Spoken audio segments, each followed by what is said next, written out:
Hi, Crystal Jackson, Vice President here at Barbie Jackson Insurance, here to talk about the coverages and policies that you may need for your Florida landscape business. So, first let's talk about general liability.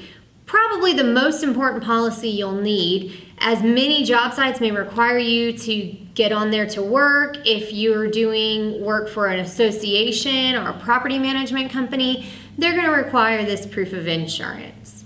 So let's talk about what is general liability. First thing is it's going to cover an occurrence limit of bodily injury and property damage. So what are some examples?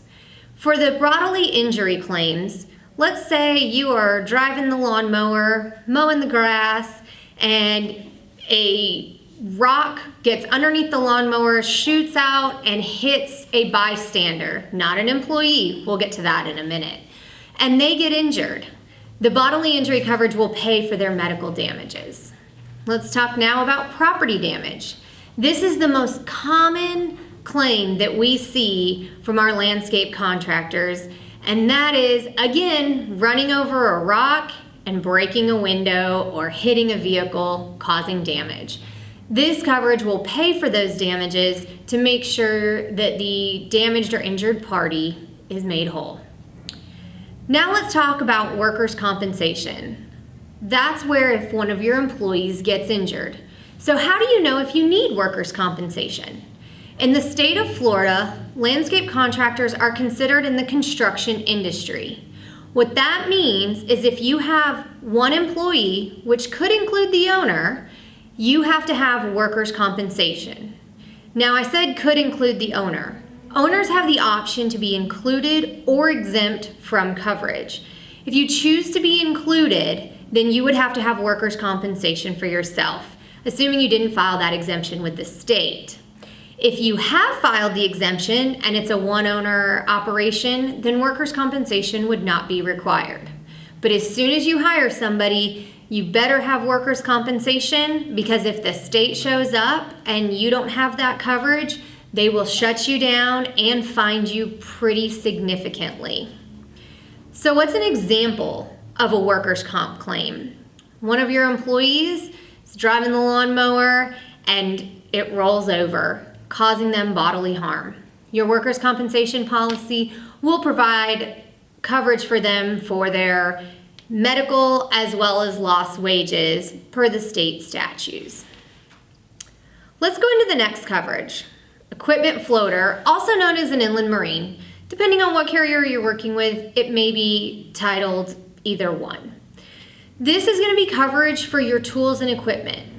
So on average, most policies, if the item is under $2,500 in value, you do not need to schedule it. So small weed eaters, shovels, any other types of small equipment, chainsaws you may have, then you can purchase a blanket tools and equipment policy, $10,000, $15,000, however much you would need for all those items. And we don't have to list every single one of them out. It's just going to cover the total value.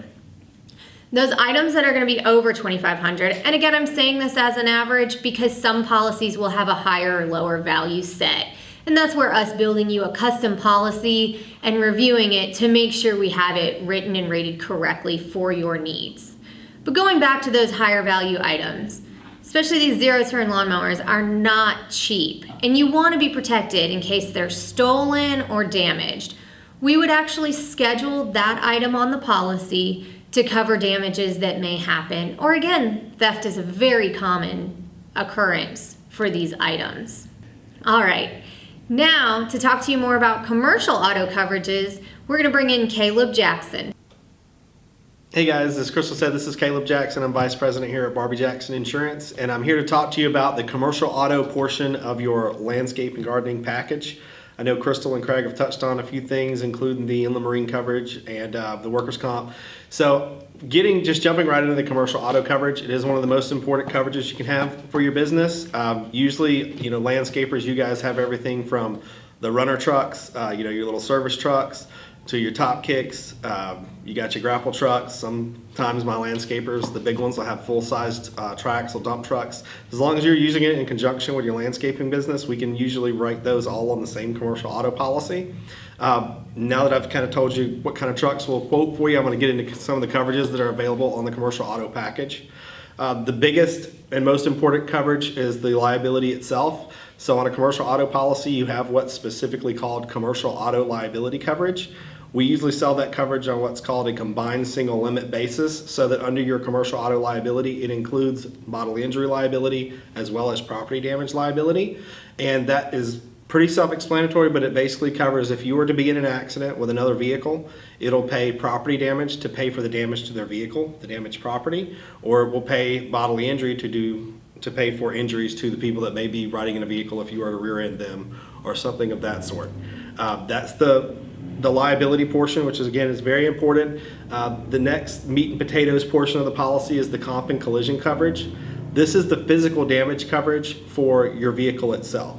So if something happens and the vehicle is either damaged or totaled, you usually would have comp and collision coverage, you'll have a deductible, and then whatever we've set the vehicle value at, we would pay you whatever the actual cash value is of the vehicle up to whatever the stated value is that we've put on the policy.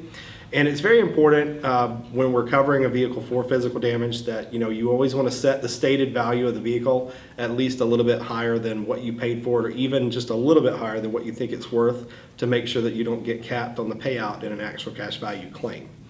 Along with comp and collision on a Florida commercial auto policy, you're always going to be required to carry PIP coverage. PIP stands for personal injury protection, and it's $10,000 in medical coverage that pays out to the owner of the vehicle or the driver of the vehicle if they're hurt in an accident, regardless of who's at fault. Florida will make you buy that coverage. It's not optional. It is always on the policy, but it is a good coverage to have because it provides that $10,000 in medical coverage. First $10,000 in medical coverage for yourself if you're hurt in an accident, regardless of who's at fault. Along with PIP coverage, you can also buy what's called MedPay coverage. MedPay is another coverage that doesn't pay out based on fault. It's just there if you need it. So if you have medical payments coverage and you were to hit a patch of water on the road and you slide off and slide into a tree and you're hurt, you can of course still use your PIP coverage, but you can also use your MedPay coverage to pay for your injuries in a claim like that. In Florida, we also offer what's called uninsured motorist bodily injury coverage. Uninsured motorist bodily injury coverage is important if you're involved in a claim where you're not at fault. Maybe in this scenario, you're the one that's sitting at the red light. Someone rear ends you and you're hurt. Well, the first thing that's going to happen is if you're hurt, your PIP is going to usually pay out first if you don't have workers' comp. Once your PIP pays out, your $10,000 in personal injury protection, it'll go to the person behind you, and their liability coverage should pay for your injuries.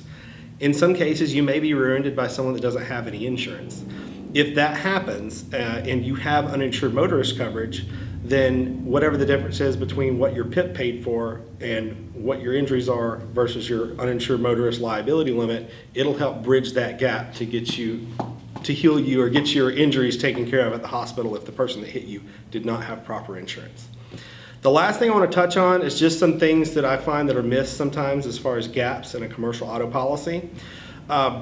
Many times, I touched base on the stated value of the vehicle earlier, which is, the overall value that we're insuring a vehicle at. When you insure a vehicle at a certain value, it usually asks the question, do you want to add any coverage for permanently attached equipment? That's a very important question because a lot of you guys, even if you have a tool body truck or a runner truck, there may be an attached air compressor that you've mounted on the truck. That's a piece of a permanently attached equipment that wouldn't be just covered under the truck coverage unless it's specifically stated, we need coverage an additional $1,000 or $2,000 for this permanently attached equipment. That also applies to customized wraps. A lot of my landscapers will get the entire vehicle wrapped. That's not cheap. That can cost, a couple grand per vehicle to get a vehicle completely custom, wrapped in a custom wrap. So you always want to make sure that we've talked about, what coverages are available on the physical damage side, and that we make sure we've got things such as customized wraps and permanently attached equipment covered. Those are the main parts of the commercial auto policy. And again, we love our landscape gardeners here in Florida. We'd love to help you out with a quote. Just give us a call.